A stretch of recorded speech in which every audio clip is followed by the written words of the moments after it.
उसमें से कौन सा एप्लीकेशन हाइपर कॉन्जुगेशन का नहीं है।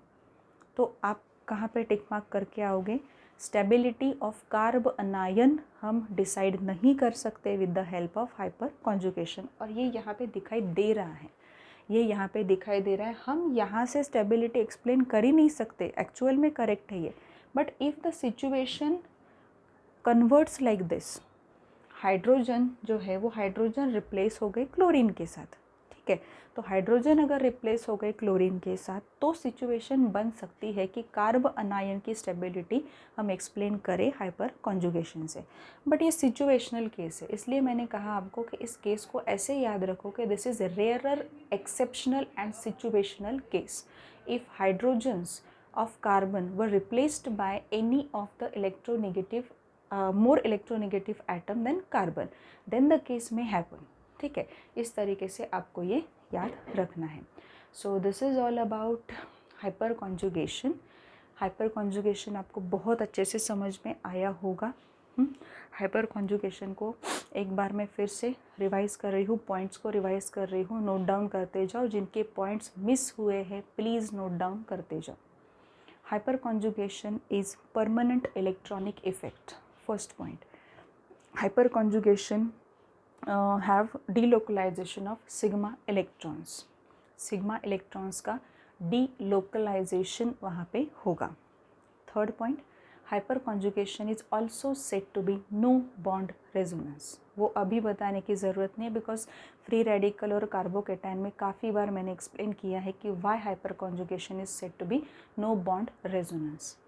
फोर्थ पॉइंट जो है वो ये है कि in while expressing the concept of hyperconjugation, first you should know the concept of alpha carbon and alpha hydrogen, because alpha hydrogen plays very important role in expressing stability of free radical, carbocation, alkene in hyperconjugation, ठीक है, with the help of hyperconjugation। ये है। और point ऐसे है कि hyperconjugation is also said to be sigma p conjugation।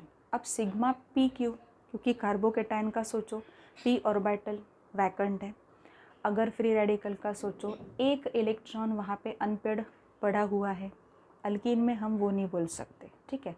वहाँ पे आप अगर देखो तो सिग्मा p कॉन्जुगेशन के नाम से भी वहाँ पे वो जाना जाता है। जितने अल्फ़ा हाइड्रोजन ज़्यादा उतने कंट्रीब्यूटिंग स्ट्रक्चर्स, उतने रेजोनेटिंग स्ट्रक्चर्स ज़्यादा, उतनी स्टेबिलिटी ज़्यादा। ये किसके बारे में मैं बात कर रही हूँ? You may talk about free radical, you may talk about carbocation, you talk about alkyne. Same case वहाँ पे रहेगी। अल्फ़ा हाइड्रोजन अगर बढ़ते गए तो कंट्रीब्यूटिंग स्ट्रक्चर्स, रेजोनेटिंग स्ट्रक्चर्स भी बढ़ते जाएंगे, स्टेबिलिटी भी बढ़ती जाएगी।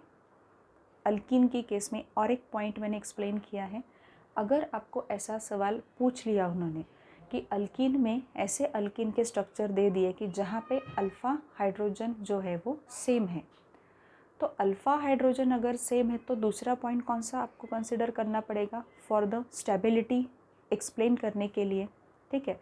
वो पॉइंट ऐसा होगा कि अगर कार्बन से अल्काइल ग्रुप अपोजिट डायरेक्शन में अटैच्ड है तो वहाँ पे स्टेबिलिटी उसकी होगी। अगर कार्बन ऐसे दो बॉन्डेड, कार्बन डबली बॉन्डेड है, उनसे अगर अल्काइल ग्रुप अटैच्ड है, रिपल्शन होगा, वो ज़्यादा स्टेबल नहीं होगा। और हाइपर कॉन्जुगेशन में एक पॉइंट याद रखो, अगर एक ही कार्बन से दो अल्काइल ग्रुप्स अटैच रहेंगे वहाँ पे तो वो पर्टिकुलर अल्कीन ज़्यादा स्टेबल होगा। सो लास्ट में लिया ये जो केस है रेयर वाला, एक्सेप्शन वाला केस, सिचुएशनल वाला केस, वो भी याद रखो, ठीक है। जनरल वे में कार्ब अनायन की स्टेबिलिटी हाइपर कॉन्जुगेशन से एक्सप्लेन नहीं हो सकती, ये एग्जाम्पल है उसका। But if the situation changes like this, ठीक है, then you can easily explain stability of that carb anion with the help of hyperconjugation. This is all about hyperconjugation.